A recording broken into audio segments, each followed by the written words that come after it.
Today is the International Day to End Violence Against Women and the first of the 16 days of activism. It's a pity that in this century we still have to celebrate a day like this, but the reality is that 1 in 3 women worldwide still faces some form of violence in her lifetime, and that more women and girls between the ages of 15 and 44 face death and disability as a consequence of intimate partner violence than cancer, malaria, war, and traffic accidents. I work for the Singapore Committee for UN Women, or the United Nations Entity for Gender Equality and the Empowerment of Women. And everyone asks me, why do you focus on this issue? Surely Singapore doesn't have this. Surely developed nations don't have to discuss this. Isn't that something that only happens in South Asia? Let me tell you a few stories. A 2-year-old girl found her father's cigarettes. She took them out and started breaking them into small pieces because kids do things like that. Her father came into the room, saw what she was doing, and beat her senseless. That child died later that day. The case went to court, and the first witness who was called was the child's grandmother, the man's mother-in-law. And the first thing she said was, "My son-in-law is a good man. He just made a very small mistake." I can't imagine how killing your child can be a small mistake. A 17-year-old girl fell in love with her classmate. He was tall, he was handsome, he was really smart, he was well-read. She thought she had hit the jackpot. So when he started getting a bit jealous or angry when she was hanging out with someone else, she thought it was cute. Oh, he loves me so much. And then it got worse. She couldn't go out for dinner with her parents because he would get very, very angry. She couldn't go for a movie with her friends. He bought a ticket, stormed into the theater, and pulled her out. Because how dare she go with someone else? It was her grandmother's 90th birthday.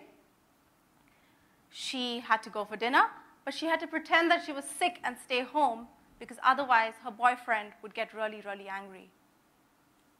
And she was afraid to defy him because he said he would kill himself. And she thought she truly loved him, so she decided that she would not go against him. She stayed in that relationship for 7 years, and the only reason it ended was because he had a traffic accident and died. Imagine celebrating somebody's death because you're free. A woman, very educated, has a great job, earns a perfectly good salary, but has to give every penny of it to her husband, and he gives her an allowance of $2 a day. In that $2, she has to get to work and back, eat her lunch, and do anything else she requires. Now for me, it takes $2 just to take a train to work. For her, if she wanted to buy something basic, like lotion or sanitary napkins, she had to choose not to eat that day because save up enough money, buy it, because she only has $2 to work with. These are true stories in Singapore. Oh, I have one more. Foreign domestic workers, we don't really consider them human beings. So there was a story of a woman. I don't know what the helper did, but the mother pinned her down, the son poured boiling water on her, and the daughter pulled out her 2 front teeth with a pair of pincers. Like I said, these are true stories. They might be stories of individuals, but they are actually representative of women around the world. because this is the reality of many of them. We can talk about all of this till the cows come home, but what can you do about it? 8 out of 10 women will not report violence because nobody believes them.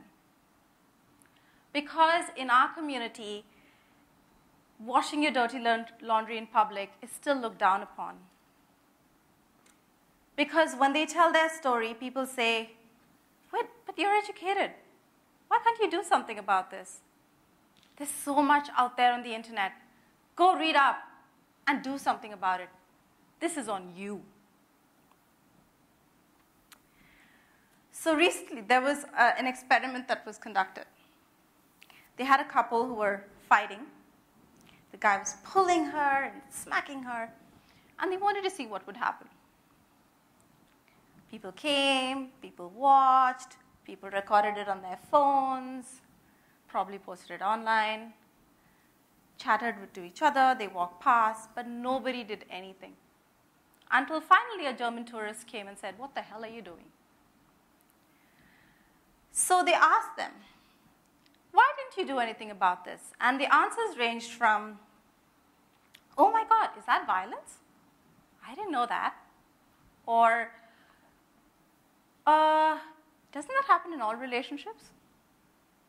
Or, well, I thought about it, and I thought I could go up to her and say something, but what if she turned around and said, "It's not my business"? What'll I do? I look like a fool. While there is a lot that needs to be done to raise awareness on what constitutes violence, on how you can seek help and be safe, on how perpetrators can seek help to stop it, the most important thing that's needed is to activate the bystanders. In being tolerant of violence, we are allowing it to grow. We are allowing it to become a part of our inner circle. We run an initiative called Help Anna. Anna can be anybody. Anna could be a woman facing violence. Anna could be a young girl who is being persecuted online. Anna could be a foreign domestic worker who is being abused and exploited. Anna could be a victim of human trafficking. Anna could be someone who is facing violence as a consequence of a cultural stereotype or a cultural practice. Anna could be your friend, your teacher, your neighbor. Anna could be you. And the question is, what are you doing to help Anna? So here's a few things today that I would like people to learn. The first thing is, don't be tolerant of violence. In our everyday culture, we crack funny jokes, sexist jokes. And even if you don't agree with it, you laugh because you don't want to appear uncool. The first thing you can do is to stand up and say, "Hey, that's not cool. You just offended somebody." The second thing you can do is to look around you. Find the Annas in your life and stand up for them. Say, "Hey, do you need help?" One of the key reasons violence still exists today is because of isolation. Victims feel that no one cared about them. No one is going to do anything to help them. And so they stay silent. They don't voice their opinions or their experiences.